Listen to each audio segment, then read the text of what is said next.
For more on the investigation, we turn to CBSN security consultant Ron Hosko.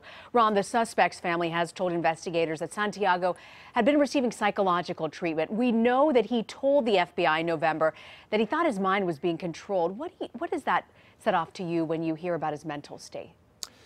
Rena, having spent 30 years in the FBI and much of it as an FBI agent, I was exposed to people who would come into our field offices or call into our field offices and make similar claims that immediately suggested that they were mentally ill and potentially seriously mentally ill. Here just a few years ago, when I was assistant director down on Pennsylvania Avenue, we had a man come into Washington, D.C., had traveled through the Northeast. His name was Aaron Alexis, and he went into the D.C. Navy Yard. And one of the drivers of his madness was his belief that he was being controlled by electromagnetic pulse. And so your first impulse is to listen to what they're saying and try to make some sense of it, and then try to get them some help if that is the clearer path. Here it sounds like what the agents up in Anchorage did, and beyond that there is really very little opportunity to get into a broader criminal investigation or terrorist investigation if the prescription of that day looks like one for mental health care. Ron, witnesses say we spoke to several during as this was going on, and one person said that the gunman was really calm during the rampage, that he fired his rounds and then he lay down and he waited for police to arrest him. What do you make of that?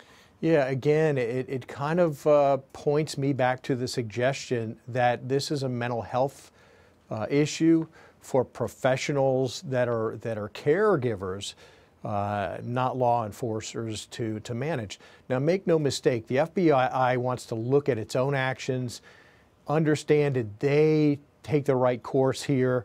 You know, mental health is prevalent in America. It is very oftentimes unpredictable. Here it manifested itself potentially in a very obvious way, with somebody coming in suggesting to FBI agents that their thoughts are being controlled or their actions are being controlled, that basically he was being compelled by the intelligence community to look at ISIS propaganda. That, of course, is a concern for the FBI. They want to know if, in fact, he is being influenced by ISIS propaganda. But the notion that your thoughts are being controlled by the intelligence community, by the FBI, by law enforcement, strongly suggests mental illness is the root of this, less so ISIS itself. We obviously aren't seeing all the intelligence the federal authorities are looking at right now, Ron, but so far it doesn't appear that Santiago has any ties to any known terrorist groups. Authorities haven't ruled out terrorism as a motive yet, though. But based on your experience, what will investigators look and try to figure out in the coming days? Well, they'll want to be talking to family members, to coworkers, to former coworkers, to former other National Guardsmen that might have served time with him. To look further back, he supposedly served 10 months in Iraq. There's no doubt that some of these overseas experiences by our men and women in uniform changed their lives and changed them psychologically, potentially forever. So is there a piece of this PTSD? They'll want to know what kind of activity was he involved in Iraq? Did something he saw or did change him over there? Was he in combat? Was he a disabled vet who should have gotten additional care, had other people looking at him? To make sure that there's a compassionate understanding of what his history was. And it could well be that it was mental illness.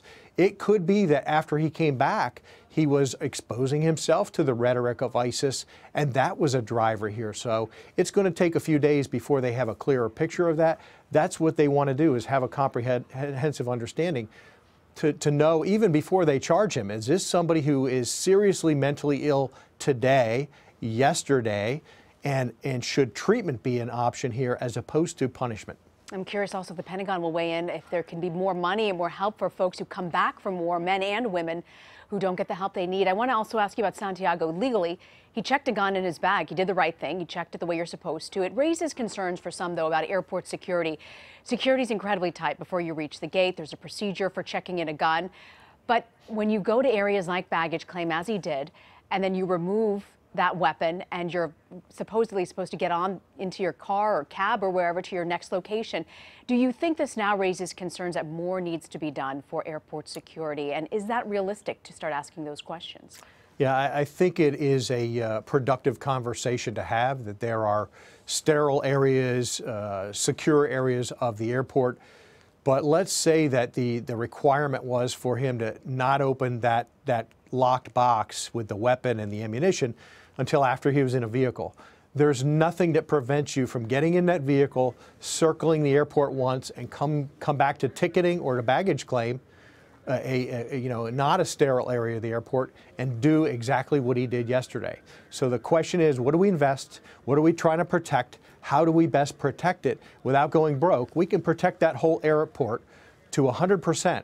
And all it's going to do is squeeze that security bubble that the harm manifests itself somewhere down the road.